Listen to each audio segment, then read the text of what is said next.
Boa noite! Novamente! Com certeza, Tivandão. Boa noite, Vandão. Boa noite, Ana Cláudia, Irlane Fonseca. Boa noite, Tanuri. Cíntia Tanuri. Eita, que essa sala faz falta, hein? Acho melhor a gente ir botando assim, sabe? Segunda, terça, quarta, essa viagem eletrizante. Mas sem demora, vem para cá, Cíntia Tanuri, porque essa viagem fica na minha cabeça a semana inteira até chegar quarta noite de novo. Então vem para cá fazer essa viagem aqui, porque só quem está junto que viaja, né? Não tem como. Vem para cá, Tanuri, a sala é sua. Muito boa noite, minha irmã. Boa noite, povo lindo de Deus. Bom estar aqui de novo com vocês. Vamos seguir viagem? Vamos lá?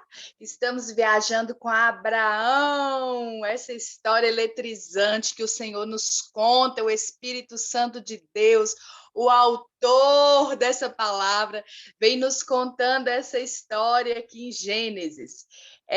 E nós ficamos onde? Gênesis 16. Paramos aqui, né? Quarta-feira passada, ficou só o gostinho aí, nós vamos dar continuidade. Como é que tá o som aí, Mônica? Tá bom? Ótimo. Então vamos lá. Antes da gente começar a leitura, vamos orar, vamos agradecer ao Senhor este momento que ele preparou para mim, para você, na presença, na companhia dele na palavra. Pai querido, nós te adoramos, reconhecendo sua grandeza, sua fidelidade, o seu poder, a sua generosidade. Muito obrigada pela sua companhia. Obrigada porque o Senhor se revela na sua palavra para nós. O Senhor nos convida a te conhecer, a conhecer os feitos maravilhosos do Senhor. Essa é a nossa história, a história do povo de Deus, e nós te agradecemos por essa noite e por tudo quanto o Senhor já fez nas nossas vidas, para a glória do nome do Senhor. Amém e amém. Glória a Deus. Seguindo esta viagem aqui no capítulo 16, então nós falamos na última aula, vamos refrescar a memória aí, vamos lembrar. O que estava acontecendo aqui nesse capítulo 16? A treta, não é assim, Mônica Souto? Sarai, ou Sarai, como alguns gostam de pronunciar, estava aqui naquele momento assim crucial do desespero da espera. É aquele momento quando vem a precipitação, quando muitos dizem assim, olha, já deu, vou chutar o balde. E age de forma, então, levado por essa ansiedade, levado pelo esgotamento do tempo, da espera. E quando isso acontece, a confiança, a fé fica de lado e entra a natureza humana, a ação humana. O que está acontecendo aqui?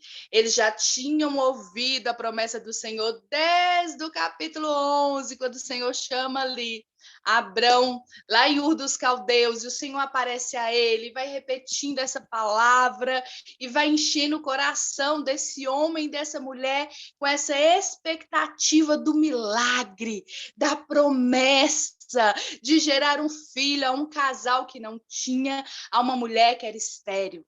E o Senhor começa, então, a esticar a fé desse homem, desse patriarca Abraão, que conduzia ali um grande clã, né? Assim? Ele estava ali na direção de muitas pessoas, e como nós falamos, certamente, todas as vezes que Abraão tinha um encontro desse glorioso com o Senhor, como nesse último que nós vimos ali do capítulo 15, quando o Senhor faz aliança com ele, quando o Senhor chama ele para fora da tenda, manda ele olhar para o céu, contar as estrelas se ele pudesse, com certeza essa fé de Abraão era comunicada a todas essas pessoas. Imagina todo mundo ali naquela expectativa. Nós falamos aí, né, que quando um casal demora de ter filhos aqui, normalmente a família, os amigos, os colegas de trabalho, por onde a pessoa vai, tem alguém dizendo, e aí, cadê o filho? Ou como alguém, né, que está numa espera por um emprego, por passar num curso, num concurso, e aí sempre tem alguém dizendo, e aí? E aí, cadê? Cadê a bênção? Então, aqui nós estamos vendo uma mulher humana que toma uma decisão gerada neste momento de espera que já estava se arrastando por 10 anos. E o Senhor, então, trabalhando no coração deles essa fé, a gente vai ver, alguém disse algo muito sábio, que eu gosto muito disso. Disse assim, olha, não é que Deus está levando tempo para preparar a promessa. Não, o Senhor faz conforme Ele quer. Se Ele quiser num piscar de olhos, tudo acontece. Não foi assim quando Ele disse, haja luz e tudo aconteceu ali? Mas o Senhor está nos preparando para receber a promessa. O tempo do preparo não é de Deus fazendo milagre, é o tempo do nosso preparo para viver o milagre. E é isso que Deus está fazendo na vida desse patriarca, que será referência para todo mundo como pai da fé. Deus está exercitando este homem na fé. Mas então Sarai vai dizer o quê? Olha, Deus não me deu filhos. Está escrito aí, né? Ela disse aí no verso 2. Eu não tenho filhos, né? Então, o que eu pensei? Ela diz lá para Abraão. O que foi a ideia que ela teve ali naquele momento? Eu tenho essa serva egípcia e você vai ter filho com ela. Esta é a minha ideia, porque o Senhor me impediu de ter filhos. Naquela cultura, como eu falei, isso era uma prática normal para eles. Como hoje em dia, vamos lá, as opções de uma mulher que não pode ter filho, que é estéril, né? Ela pode fazer uma inseminação artificial, não é assim? Ela pode ter até uma barriga de aluguel, já existe isso. Naquela cultura, o que acontecia era uma mulher que não tinha filhos, ela era mal vista na sociedade. Era como se ela fosse amaldiçoada, castigada pelo próprio Deus, porque a honra de uma mulher estava em gerar. E quando ela não tinha filhos, ela podia lançar mão disso, pegar uma serva, e o esposo teria então filhos com aquela serva, e aqueles filhos seriam dela, como se fosse dela. Porque se a serva era dela, os filhos que gerasse aquela serva também seria dela. Nessa cultura havia um contrato, isso tudo ali era estabelecido pelas partes. Então foi isso que Sara falou. Bom, estamos esperando, e o Senhor falou, mas cadê o filho? Ele não veio. O Senhor não me quis dar filhos. E nessa conversa, certamente eles chegaram àquela conclusão ali. Você recebeu a promessa, mas talvez eu esteja fora dela. Talvez foi isso que passou pela mente de Sara, quando então ela dá essa solução. Mas eu vou ser mãe através de uma serva minha. Esse costume era comum ali, naquele contexto. Isso não quer dizer que Deus estava de acordo com isso, que Deus se agradava disso. O que a palavra vai nos dizer lá em Gênesis 2:24?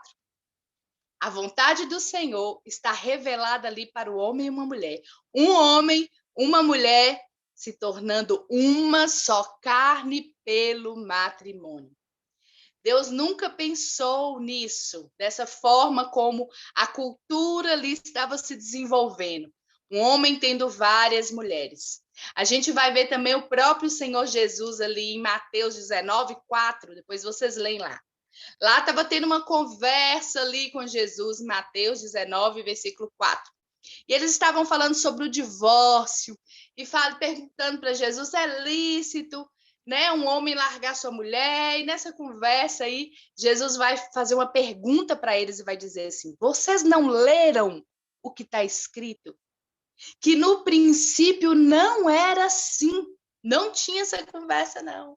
No princípio, o Criador criou o homem e uma mulher e estabeleceu para que eles se unissem e fossem uma só carne.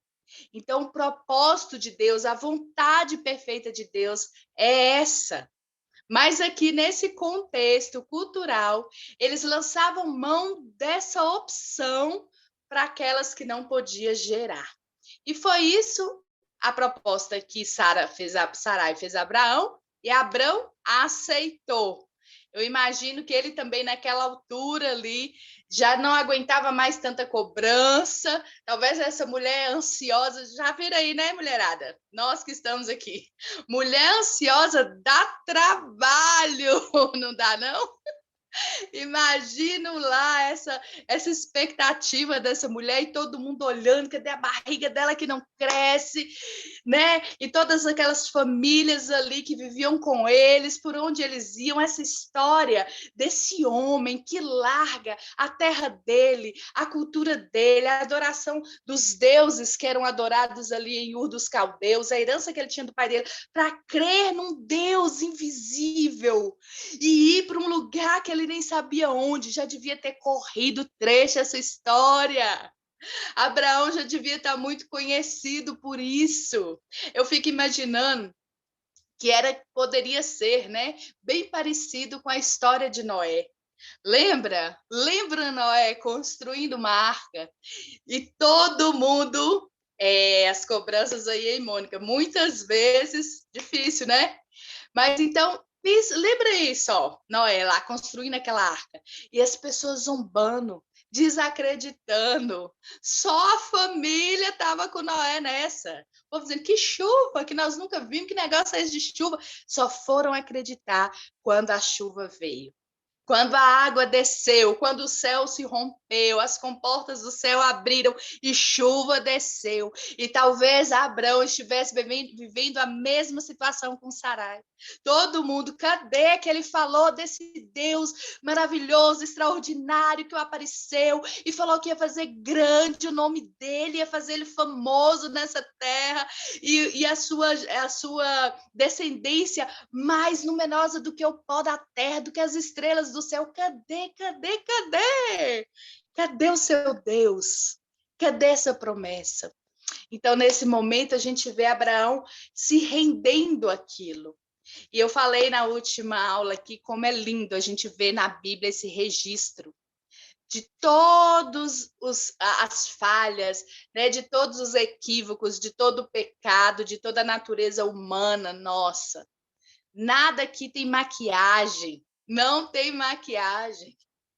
Homem chamado amigo de Deus, pai da fé, mostra os seus tropeços, as suas dificuldades, as suas lutas. Sabe o que isso me ensina? E pode te ensinar nessa noite? Deus nunca buscou em nós perfeição. Ele buscou corações disponíveis a andar com ele, porque ele já sabe quem nós somos. Nós não surpreendemos a esse Deus, ele sabe de tudo. Ele sabe da nossa limitação. Eu volto a dizer, como está escrito lá no Salmo 103, ele sabe que nós somos pó. Ele conhece a nossa estrutura. E ele é generoso, amoroso, bondoso, porque ele está o tempo inteiro nos buscando para esse relacionamento, como buscou Abraão tantas vezes. Confia em mim, sou eu mesmo que te falei lá no início, sou eu aqui te falando agora, esticando a fé desse homem. Mas então, o que acontece que a gente viu é exatamente como Sarai pensou. Ela então pega essa serva egípcia, que eu falei com vocês que certamente eles receberam lá quando eles estiveram fugindo da fome no Egito, quando teve toda aquela confusão lá dela com o rei do Egito. E ela pega então essa serva chamada Agar, entrega a Abrão, e Abrão então concebe com ela um filho. E a palavra vai dizer aqui que começa a confusão quando ela, Agar, que entra nessa história, que não estava no meio dessa promessa, dessa conversa de Deus com Abrão. A conversa de Deus com Abrão é: eu farei. Você vai ter um filho, sua descendência será grande. Eles colocam, então, o famoso jeitinho, né?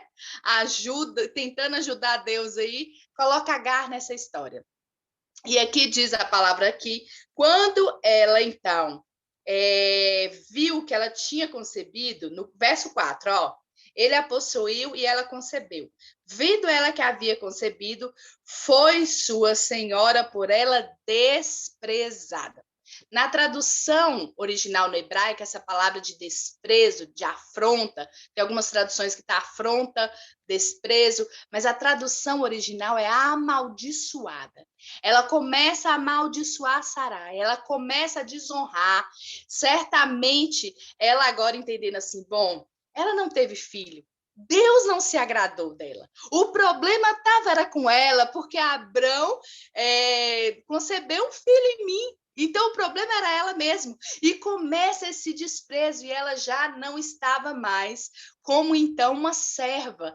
Agora sim, olhando com um olhar altivo, de cima para baixo, eu sou superior, eu sou melhor, eu estou levando o filho da promessa no meu ventre. Aquela mulher, então, se enche de orgulho. E ela começa a desprezar, ou como está no original, amaldiçoar. Certamente foi muita humilhação, dizendo, você é maldita, você realmente foi desprezada por Deus.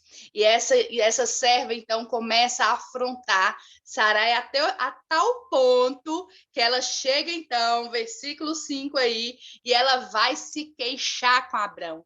E eu imagino que isso foi desenrolando à medida, né, que aquela mulher foi se enchendo o ventre dela do filho e o coração dela de orgulho e de altivez. Enquanto essa criança crescia no ventre dela, mais orgulhosa ela ficava daquilo. Ela agora deixa a posição, ela tinha saído da posição de serva para ser segunda esposa de Abrão e a mãe, né, ou gerar o filho da promessa.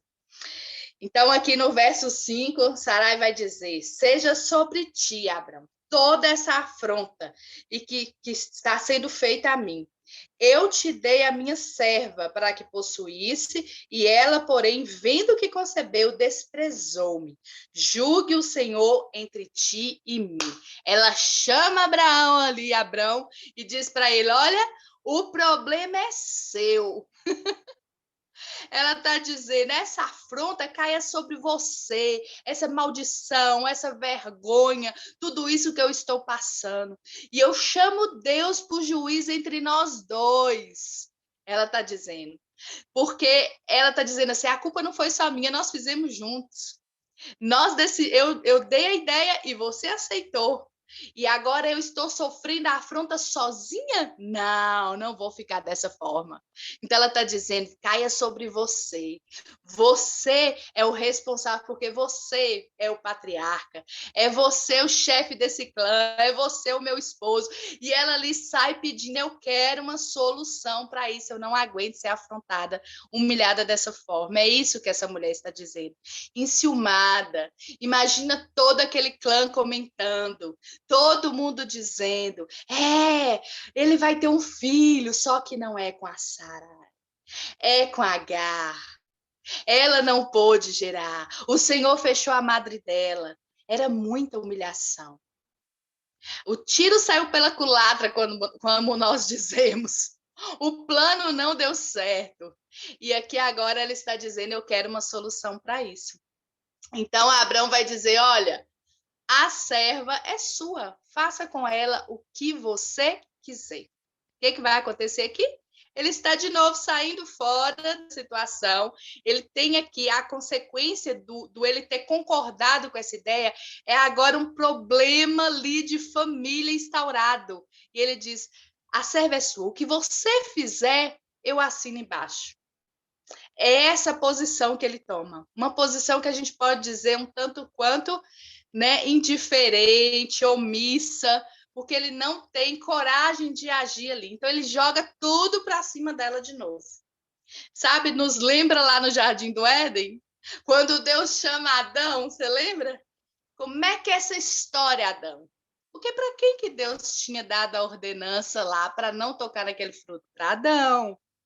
Ele comunicou à esposa, mas na hora do vamos ver, que o Senhor chamou Adão falou, foi a mulher que o Senhor me deu. Saiu fora. E aqui, Abraão também está tendo essa mesma atitude. Olha, a serva é sua, tá? Resolve aí, o jeito que você quiser resolver. Faça aí. E então Sarai começa a humilhar Agar. Diz aqui no verso 6, ó, a resposta de Abraão, né? Sarai, na parte B do verso 6. Sarai humilhou e ela fugiu da sua presença. O que quer dizer se humilhar? Não foi só um bate-boca, Não foi só uma vez que houve alguma coisa ali entre elas. Agar, ela estava na posição de serva e não de escrava. Existia diferença entre as duas posições aí.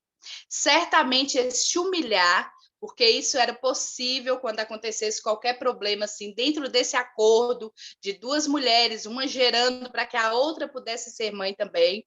Ela então coloca Agar nessa posição de escrava para fazer os trabalhos mais difíceis, mais humilhantes, mais pesados.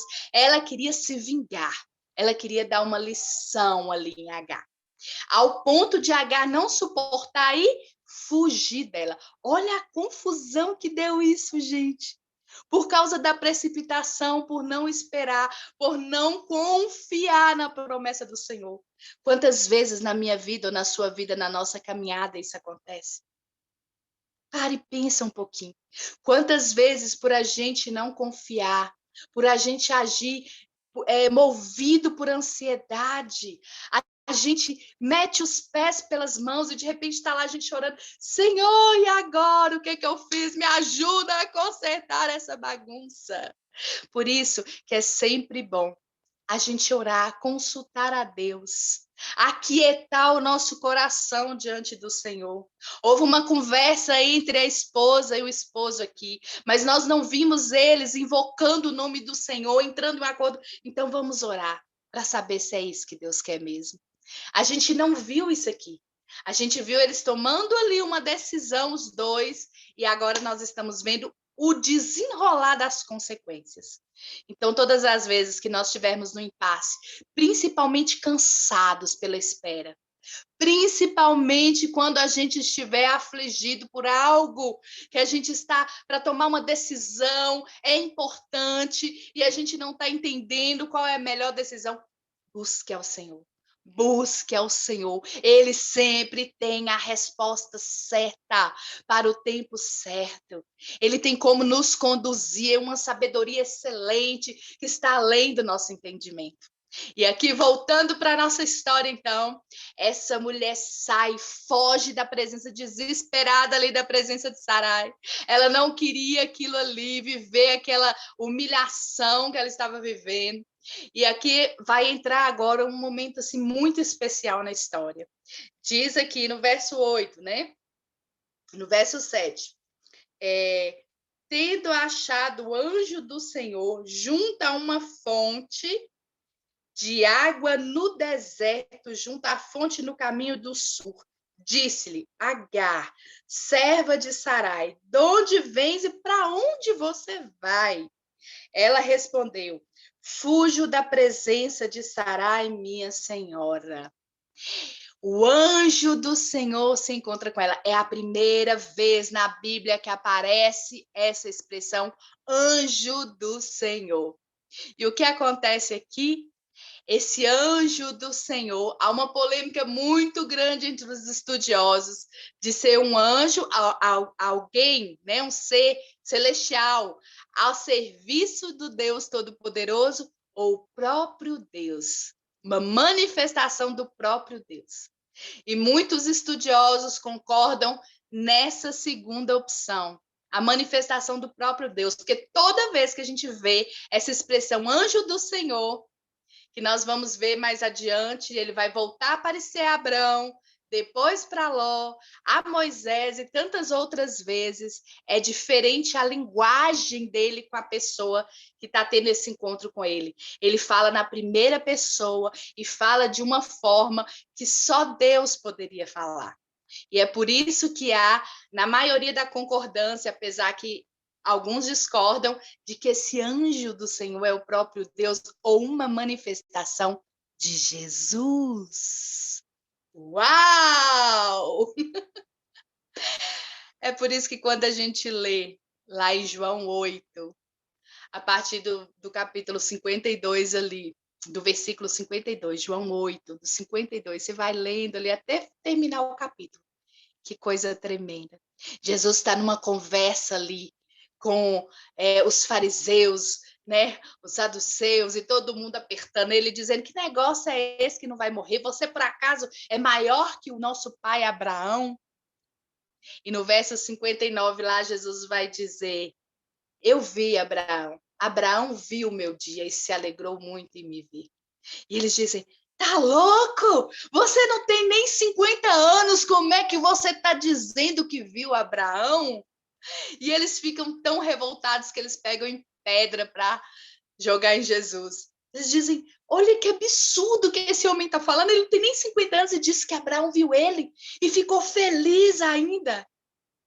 E nós vamos ver essa história mais na frente. Que dia é esse que Jesus está falando?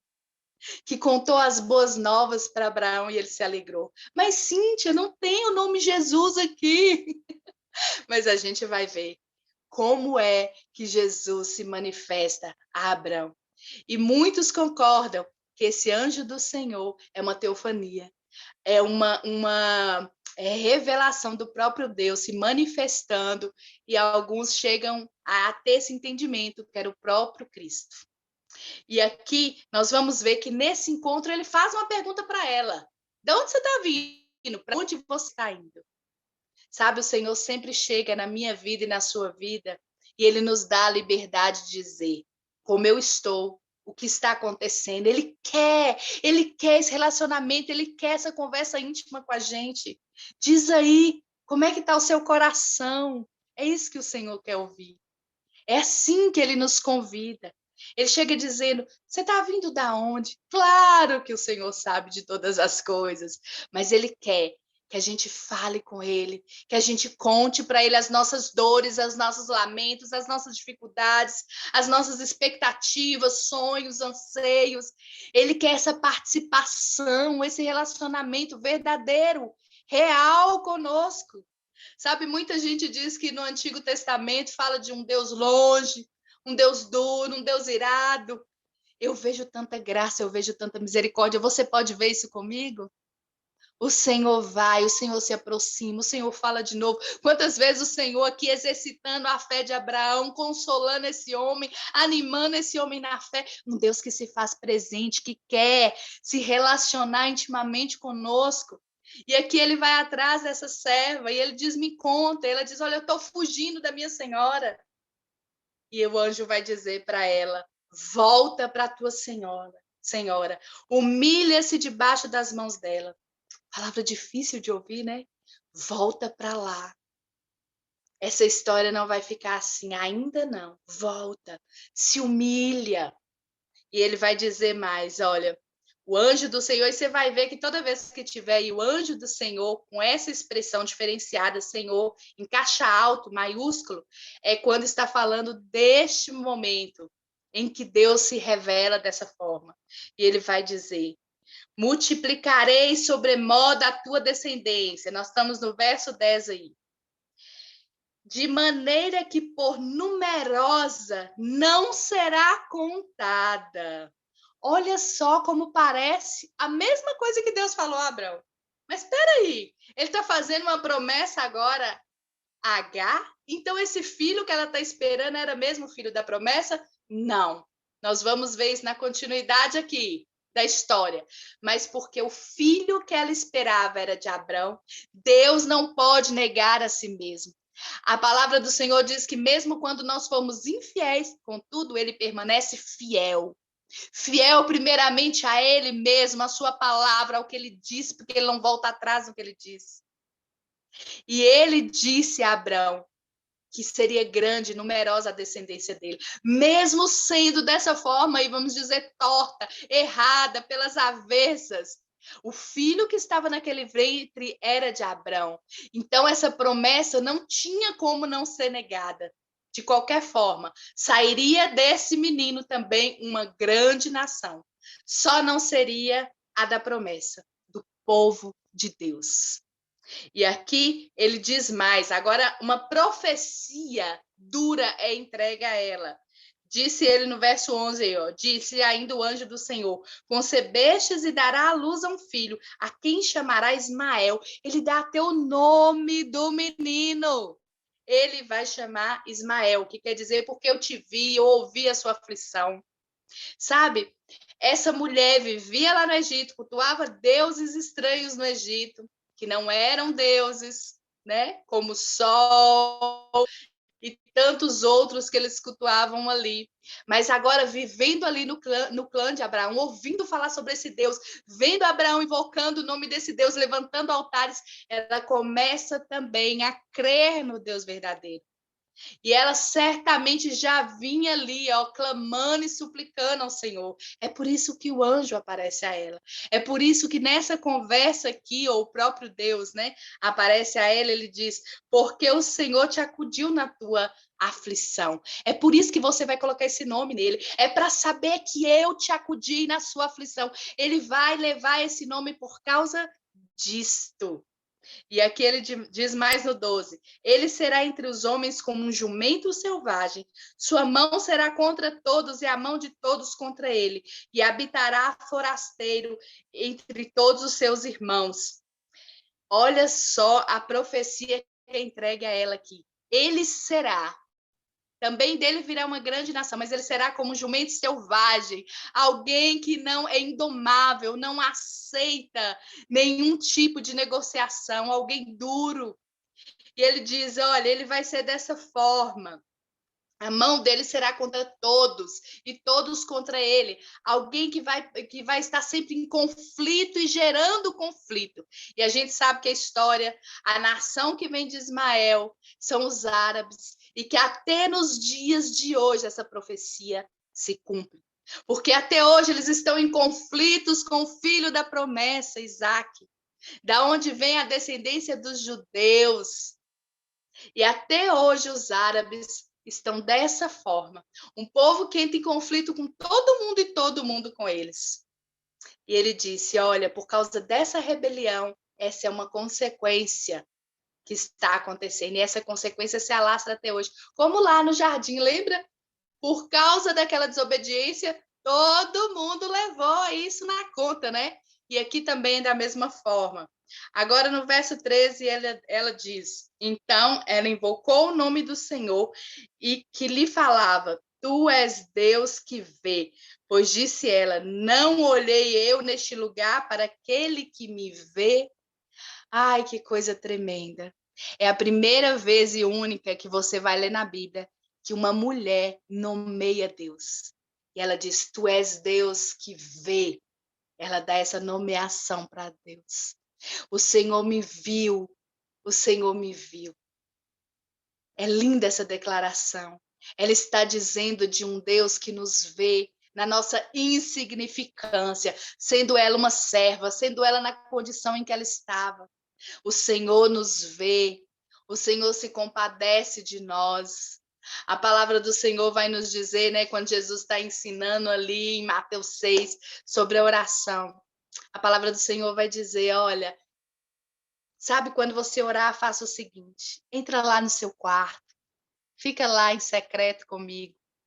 E o Deus que te vê no secreto, poderia dizer o Deus que te ouve, né? O Deus que te vê te recompensará. A palavra está afirmando aqui para nós, pela primeira vez, que ele é este Deus, mesmo a gente sabendo disso. Mas aqui nesse momento ela contempla isso, ela nomeia Deus o Deus que me vê. Deus vê a mim, assim como eu sou. Além de tudo que eu mesmo possa compreender, ele me sonda e me conhece, como diz o Salmo 139. Deus te vê, Deus te sonda e te conhece no mais profundo, no oculto, onde só ele vai. A palavra do Senhor diz que ele esquadrinha o nosso coração. É conhecer cada quadradinho, esquadrinhar, é conhecer o todo, as pequenas partes de um todo. Ele sabe de todo o meu ser. Ele sabe de todo o seu ser. Ele te vê por inteira. Toda a sua história está diante dele. Tudo que você ainda nem viveu está diante dele. Tudo que eu nem vivi já está diante desse Deus que me vê e te vê. E aqui ela vai dizer: porque eu vi. Então é mais uma declaração que sustenta, né, essa defesa de que quando nós encontramos o anjo do Senhor, estamos diante de uma revelação do próprio Deus. Ela diz: porque os meus olhos te veem, eu te vi, Senhor. Ela teve esse encontro glorioso ali também com o Senhor. E aí, por isso, aquela fonte que ela estava ali, que era no caminho do Egito, ela estava voltando para a terra dela do Egito, mas o Senhor diz: não, volta para lá, volta da onde você veio. E ela, então, ela chama aquele poço ali, ela coloca um nome, ela batiza aquele poço ali, ó, Beer Lahai Roi, que quer dizer justamente isso, esse Deus que viu, esse Deus que socorreu no meio da angústia. Aquele lugar ficou marcado, foi ali esse encontro. E os versos 15 e 16 vai dizer: Agar deu à luz ao filho de Abrão, e Abrão ao seu filho que lhe dera Agar chamou Ismael. Era Abrão de 86 anos quando Agar lhe deu à luz a Ismael. Então, aqui, mesmo não tendo relatado, nós concluímos que ela voltou, ela se humilhou, e ela deve ter chegado lá contando: eu vi o Senhor, eu vi o Deus que me viu, eu me encontrei com ele naquela fonte, aquela fonte agora ali leva um nome, ficou marcada, porque ele me socorreu na minha aflição, e eu volto. Por causa desse Deus, é como se a Agar estivesse dizendo ali, né? Mesmo a gente não lendo, mas a gente viu que ela foi aceita. Ela foi aceita de volta. Então, certamente, quando ela se humilha, ela vai dizer essa declaração, né? Ela vai contar tudo o que aconteceu. Porque aqui diz no 15 que Abrão chama esse menino pelo nome que o anjo falou com ela, que ele chamaria 2 minutos. Então, quando ela volta ali, ela declara: eu creio, né, neste Deus. Esse Deus que eu ouvi você falar, Abraão, esse Deus que te visitou tantas vezes, eu me encontrei com ele, eu vi, ele me viu, ele é o Deus que nos vê. E aqui ela vai ter essa criança, esse menino nasce, e a gente vai ver aí cenas no próximo capítulo, seguindo viagem, que agora no capítulo 17, chegou a hora, hein, Mônica Souto? O nome de Abrão será mudado, e ele será conhecido por Abraão, e o nome de Sara será mudado também, e o Senhor aqui vai falar muito além dessa promessa com Abrão no capítulo 17, e fica aqui, nesse capítulo 16, para mim e para você, eu espero que você leve isso por toda a sua vida. Ele é o Deus que te vê. Amém? Então, muito obrigada pela sua companhia mais uma vez. Obrigada, Senhor, porque Tu és o Deus que nos vê. O Senhor nos vê e nos conhece, e o Senhor intervém nas nossas histórias com amor generoso. Nós Te louvamos por isso e nos encontramos, não perde não, hein? Capítulo 17, Abrão, nunca mais. Agora, Abraão, o pai da fé. Boa noite, gente. Até a próxima.